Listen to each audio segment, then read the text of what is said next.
अस्सलाम वालेकुम on welcome back यार। एक दफ़ा फिर से बहुत अरसे के बाद जो है वो हम वीडियो बना रहे हैं। बीच में पाकिस्तानी टीम ने हमें इतना मायूस किया है कि बस वीडियो भी बनाने का दिल नहीं किया। ऐसा ही खैर, है। वर्ल्ड कप के वालेकुम एंड पे अस्सलाम। हम पहुंच गए हैं। सारी चीजें क्लियर हो गई हैं, सारी टीम्स बाहर हो गई हैं। ऑस्ट्रेलिया और इंडिया रह गया है। अच्छा, इंडिया का हमें शुरू से ही पता था, मतलब वर्ल्ड कप शुरू होने से पहले, एशिया कप से भी पहले, मतलब बचपन से सुनते आ रहे हैं कि 2023 के वर्ल्ड कप के फाइनल में इंडिया ने तो जाना ही है। पहुंच नहीं है, हाँ बिल्कुल। दूसरी टीम जो थी उसका बड़ा था कि यार वो कुछ भी हो सकता था। न्यूजीलैंड न्यूजीलैंड हाँ तो नहीं, खैर चूंकि उनका सेमीफाइनल इंडिया से पड़ गया, लेकिन ऑस्ट्रेलिया साउथ अफ्रीका वाला एक काफी क्लोज इनकाउंटर हुआ, बट इवेंचुअली हाँ ऑस्ट्रेलिया आई। मेरे नजदीक आई थिंक कि ऑस्ट्रेलिया ने अपनी जैसी परफॉर्मेंस कम बैक किया है पहले दो मैचेस हारने के बाद। ऑस्ट्रेलिया डिजर्व करती थी, और शायद एक वही ऐसी टीम है कि जो इंडिया को चैलेंज भी कर सकती है फाइनल जैसे मैच में। तो क्या कहेंगे इस बारे में? बिल्कुल। यार हाँ, ऑस्ट्रेलिया ने वाकई अच्छा, ऑस्ट्रेलिया का हमेशा से ऐसे है कि वो वर्ल्ड कप्स में वो नहीं बाज आते, वो उन्होंने जाना ही होता है कहीं ना कहीं। तो पहले दो मैच जब वो हारे थे तो लगता था कि यार हाँ, इस दफा तो ऑस्ट्रेलिया जो है ना वो बिल्कुल माठी सी है, मगर ऑस्ट्रेलिया का जैसे हमेशा होता है, they never perform bad in world cups. तो उन्होंने उस तरह ही किया। आप देखें कि वो पहला मैच इंडिया से हारे थे, दूसरा आई थिंक साउथ अफ्रीका से हारे थे। तो उन्होंने उसी जो है ना वो काइंड ऑफ तरतीब से उन्होंने साउथ अफ्रीका को हरा दिया। इंडिया रह गई है अब आगे, होपफुली वो इंडिया को भी हराएंगे। तो उनका वो पूरे सारी टीमों को उन्होंने हरा लिया होगा फिर। तो यार हाँ, होपफुली मजे का मैच होगा। और ऑस्ट्रेलिया ने कमबैक अच्छा किया है, मगर अभी भी आई थिंक वो they are not as strong as India. और फिर इंडिया के साथ क्राउड और होम ग्राउंड का एडवांटेज, तो देखो बाकी क्या बनता है। अच्छा, अगर परसेंटेज चांसेस देना चाहें कि जनाब 50-50 है, 60-40 है, तो क्या कहेंगे इस बारे में? यार I would give 75 to India, 25 to Australia. सही। मेरे ख्याल में इंडिया का बड़ा एक क्लियर इंडिया को एडवांटेज है। एक तो ये कि वो सबसे अच्छा खेल रहे हैं, इसमें तो कोई शक नहीं है। फिर जाहिर बात है कि जो होम ग्राउंड का थोड़ा बहुत एडवांटेज होता है और जो क्राउड का होता है, बिल्कुल होता है। तो वो भी उनके साथ है। फिर they are definitely the best team, they have been the best team this world cup. तो हाँ, it's highly I think in favour of India. Hmm लेकिन उसमें यह है कि ऑस्ट्रेलिया, जारी बात है, बहुत सारे उनके प्लेयर इस टाइम उस तरह से फॉर्म में नहीं है, लेकिन उनके मेजोरिटी ऑफ द प्लेयर्स जो हैं वो, if I am not wrong, वो पहले जो वर्ल्ड कप वो जीते हुए हैं उस टीम का भी पार्ट रहे हैं। सो दे नो कि how how does it feel like to play a final, for example. ठीक है। तो आई थिंक थोड़ा सा एडवांटेज ऑस्ट्रेलिया को भी है, डिसएडवांटेजेस ज्यादा हैं, लेकिन आई थिंक ऑस्ट्रेलिया एक ऐसी टीम है कि जिससे हम एक अच्छा कंपटीशन डिजर्व कर सकते हैं। लेट्स से कि हम कहें कि यार हम्म। फाइनल जो है वो एक क्लोज इनकाउंटर होगा, वन साइडेड गेम नहीं होगी, होपफुली। हाँ, मेरे ख्याल में आप बिल्कुल, ऑस्ट्रेलिया आई थिंक कभी भी मुकाबला किए बगैर नहीं जाता। आप ऑस्ट्रेलिया से हमेशा आप जो है ना एक्सपेक्ट कर सकते हैं कि वो मुकाबला करेंगे, और आई थिंक इस दफा भी ऐसे ही होगा।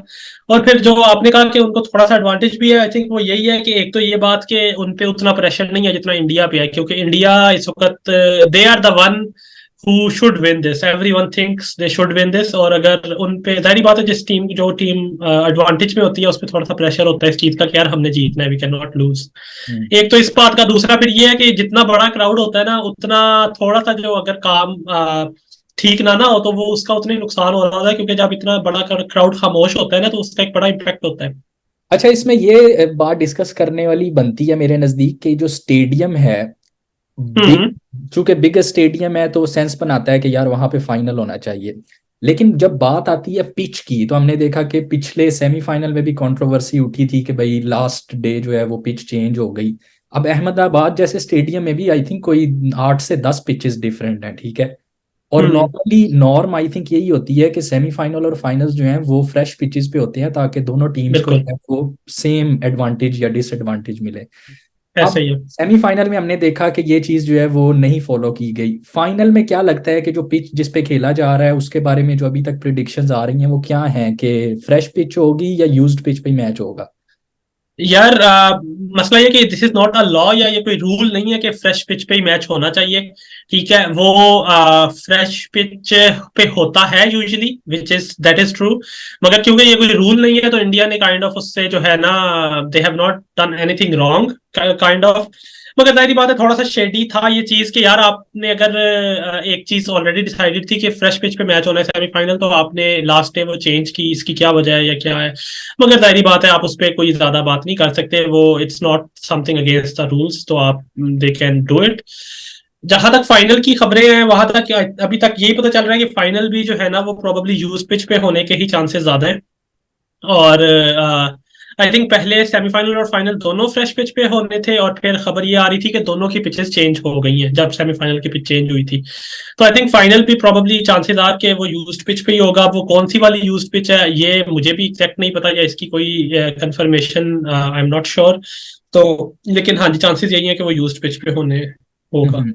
और उसमें भी फिर जारी बात है डिपेंड करता है कि सेकंड इनिंग्स में जो बैटिंग कर रही है टीम उसको ड्यू फैक्टर की वजह से एडवांटेज मिलता है, या चूंकि फाइनल है तो फाइनल में रन चेज जो है वो प्रेशर की वजह प्रेशर। से ऐसे ही डिफिकल्ट होता है। तो हाँ।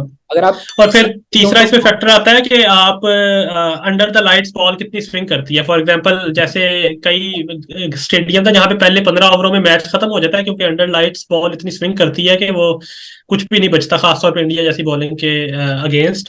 तो हो सकता है ड्यू का मसला आए ही ना कि अंडर लाइट्स बॉल ही स्विंग इतनी ज्यादा हो कि वो जो है ना पहले 15 ओवरों में ही काम मुक जाए। ऐसे ही है। तो इसी वजह से अभी मैं खैर रिकॉर्ड जो है वो हिस्टोरिकल रिकॉर्ड चेक कर रहा था कि अब तक वनडे इंटरनेशनल जो वर्ल्ड कप्स हुए हैं उसमें जो फाइनल मैचेस हुए हैं आई थिंक कोई 12 के करीब हुए हैं, और उसमें से 75% मैचेस पहली टीम जिसने बैटिंग की है वो जीते हैं। तो एक हाँ। क्लियर जो है वो चीज नजर आती है कि सेकंड इनिंग्स में बहुत सारे फैक्टर्स आ जाते हैं, प्रेशर के साथ साथ फिर पिच और ये वो सारी चीजें बहरहाल, कि जिसने टीम ने पहले स्कोर सेट किया होता है वो चाहे स्कोर कम भी हो वो डिफेंड करना हम्म। आसान हो जाता है। सो ऐसा ही लग रहा है कि शायद कल भी जो टीम टॉस जीतेगी वो बैटिंग ही जो है वो ऑप्शन उसको चूज करेगी। यार हाँ हिस्टोरिकली वाकई बात ठीक है, शायद ऐसे ही हो। मगर फिर वही बात है कि पिच पे बहुत ज्यादा ये चीज डिपेंड करती है, क्योंकि इस यहाँ पे नरेंद्र मोदी स्टेडियम में चेस पे टीम्स ज्यादा जीतती हैं या ज्यादा जाती हैं। इवन आईपीएल में भी यहाँ पे वनडे मैचेस बहुत ज्यादा नहीं हुए हुए, ये वर्ल्ड कप के ही हुए हैं 3-4, मगर आईपीएल में भी जो है ना वो टीम्स चेस पे जाती हैं, क्योंकि इट्स हाँ चेजिंग यहाँ पे इजी समझी जाती है। तो वही बात है कि बड़ा एक मिक्स्ड सा जो है ना वो एक है, और डिसीजन करना बड़ा मुश्किल होगा, आसान नहीं होगा। आई थिंक पिच पे बहुत ज्यादा डिपेंड करता है कि पिच की क्या कंडीशंस हैं और किस तरह की है, जिससे फिर डिसाइड करेंगे दोनों कैप्टन आई थिंक कि बैटिंग या बॉलिंग फर्स्ट। ठीक हो गया। कल मैच है खैर कुछ घंटों बाद जो है वो तकरीबन आज से अब से 24 घंटे बाद हमें पता लग जाएगा कि who becomes the world champion 2023। क्या लगता है? होपफुली नहीं 24 घंटे बाद, क्योंकि अभी 3 बजे होंगे तो अभी 20-25 ओवर पड़े होंगे। हाँ होपफुली मैच चलो फंसेगा और अभी जब तक ये वीडियो आएगी तब तक, जब तक लोग ये वीडियो देखेंगे तब हाँ तक होपफुली हो गया होगा। तब बात तक के लिए। बात ये मैं कर रहा था कि इम्पैक्ट प्लेयर की अगर बात करें तो दोनों टीम्स में से क्या लगता है इंडियन साइड पे और ऑस्ट्रेलियन साइड पे कौन हम्म। से ऐसे प्लेयर्स हैं कि जिनका इम्पैक्ट जो है वो ज्यादा है और जिनसे लोगों की एक्सपेक्टेशंस हैं? यार ऑस्ट्रेलिया साइड पे वार्नर है ऑफ कोर्स। अगर ओपनिंग स्टैंड अच्छा मिलता है, वार्नर और हेड दोनों जो है ना वो ऐसे हैं कि वो बहुत ज्यादा अग्रेसिव खेलते हैं। अगर वो पहले 10 ओवर में आउट ना हुए तो वो ऑलरेडी एक जो है ना बहुत ज्यादा रन्स वाली साइड पे काम चला जाएगा। मगर मजे की बात यह है कि दूसरी तरफ भी सेम सिचुएशन है ओपनर्स को लेके, कि रोहित शर्मा ने तो आपको पता है कि उसने तो आके मारना ही मारना है, उसने वो आराम आराम से नहीं खेलना है। तो रोहित शर्मा शुभमन गिल ने भी तेज स्टार्ट देना है।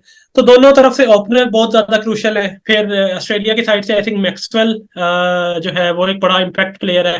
वो मैचेस आपने देखा है कि वो चेंज कर सकता है बाय हिमसेल्फ, इवन बैटिंग में भी, बट ऑल्सो बॉलिंग भी वो अच्छी कर रहा है। इंडिया वाली साइड पे फिर कोहली के रन हैं, आप कोहली को अगर जल्दी आउट करो तो आई एम श्योर के this is something that has not happened in this world cup. I think अगर कोहली ऊपर से जल्दी आउट होगा तो फिर इंडिया को देखना पड़ेगा कि आप किसने इनिंग्स बिल्ड करनी है, क्योंकि India plays around Kohli. Kohli जो है वो एक तरफ से खड़ा रहता है और बाकी जो लोग हैं वो उसके अराउंड सेटल होते हैं। तो अगर कोहली जल्दी आउट होगा तो फिर इंडिया कैसे उसको केटर करेगा, ये एक बड़ा, तो कोहली एक बड़ा इम्पैक्ट प्लेयर है, हमेशा से रहा है ऑफ कोर्स। और फिर बॉलिंग में जाहिर बात है, आपको पता है कि बुमराह और शामी जैसे फॉर्म में है, बुमराह हमेशा ही इज अ डेंजरस बॉलर। तो it's gonna be a good competition I think. और दोनों साइड पे इम्पैक्ट प्लेयर्स हैं, बट हाँ जी। ऐसे ही है। बहरहाल आई थिंक देखते हैं कि कल नतीजा क्या निकलता है। क्या लगता है टीम पहली जो खेलेगी बैटिंग साइड होगी वो कितना टारगेट सेट कर दें तो वो एक सेफ टारगेट होगा for them to defend it? यार आई थिंक के बड़ा मैच है, जब जो बड़े मैचेस होते हैं फाइनल्स, उसमें आप 400 रन एक्सपेक्ट नहीं कर सकते। ऑल तो सेमीफाइनल में 400 रन हुआ है, मगर खैर वो पिच भी डिफरेंट थी। आई वुड से कि अगर आप 320, 325 या even if you cross 300, it's already I think a little bit pressure के साथ, जो है ना, फाइनल का प्रेशर जो होता है उसमें 300 प्लस चेस करना आसान नहीं होता। फिर अहमदाबाद का आपको पता है हिस्टोरिकली 280 300 के अराउंड ही उसका एवरेज स्कोर है। तो आई थिंक अगर आई फील लाइक कि इंडिया का क्योंकि चांसेस ज्यादा हैं, तो ऑस्ट्रेलिया अगर पहले बैटिंग करे और वो 325 330 रन करते हैं तो एक बड़ा अच्छा मैच हो सकता है। हो सकता है, लेट्स सी। आई होप के सही बात है, कल दो टीम्स ने स्टेडियम में आना है और एक ने ही जीत के निकलना है। इंपॉर्टेंट बिल्कुल। थिंग इसके एक क्लोज इनकाउंटर हो, जैसे लास्ट टाइम वर्ल्ड कप में न्यूजीलैंड और इंग्लैंड का एक बड़ा बहुत अच्छा मैच हुआ। सेंसेशनल मैच हुआ था, so it was fun to watch. Even अब हम्म। तक जो है वो उसकी वीडियोस सर्कुलेट करती हैं। सो होपफुली कि कल भी हमें ऐसा ही मैच देखने को मिले। And we wish the best दोनों टीम्स को, क्योंकि प्रेशर मैच है। एंड दोनों टीम्स ही जीतना चाहेंगी, जाहिर बात है, लेकिन hopefully yes. At the end of the day जाहिर बात है, on the moment on the spot जो बेटर परफॉर्म करेगा, लक भी बड़ा प्ले करती है आई थिंक पार्ट, क्योंकि ऐसे ही है। एक ही मैच है करती है ये तेरी बात। फाइनल, तो उसमें हो सकता है आपकी लक चल जाए and you be on the winning हाँ। साइड। तो लेट्स सी कि क्या होता है, क्या रिजल्ट निकलता है। बहरहाल एट द एंड अगर मैं आपसे पूछूं कि आपने बेट लगानी हो कि भाई कल कौन वर्ल्ड कप जीतेगा, so who would be your team? India. Safe bet is India of course, जैसे मैंने कहा कि फेवरेट तो वही है, तो India would be the safe bit of course. ठीक हो गया। बहरहाल ऑन देखते हैं कि कल इंडिया जीतता है या नहीं जीतता। माई बेट वुड बी कि ऑस्ट्रेलिया जीतेगा, बिकॉज मुझे अच्छा। पहले से फीलिंग थी कि इंडिया जो है वो सेमीफाइनल या फाइनल में जाके हार जाएगा। सेमीफाइनल तो वो नहीं हारे, बट आई स्टिल हाँ। फाइनल जो है वो इट्स गोइंग टू जो हमारी एक्सपेक्टेशंस हैं उससे डिफरेंट होने वाला है। बहरहाल वी विल सी कि क्या होता है। And then maybe we discuss once the world cup is over कि किस टीम को किस रैंक पे हम जो है वो रैंक करते हैं, और क्या हम्म। परफॉर्मेंस रही पाकिस्तान टीम की भी और बाकी टीम्स की भी ओवरऑल वर्ल्ड कप में। और आगे अब T20 वर्ल्ड कप आ रहा है 2024, बिल्कुल। तो उसके लिए किस तरह से जो है वो प्रिपरेशंस होंगी पाकिस्तान टीम की और बाकी टीम्स की, और कौन फेवरेट्स हैं। हाँ थैंक्स अ जी। लॉट। कोई मसला नहीं। और डिस्कशन को फिर जो है वो कंटिन्यू करते हैं। Have a good one. Okay, thank you.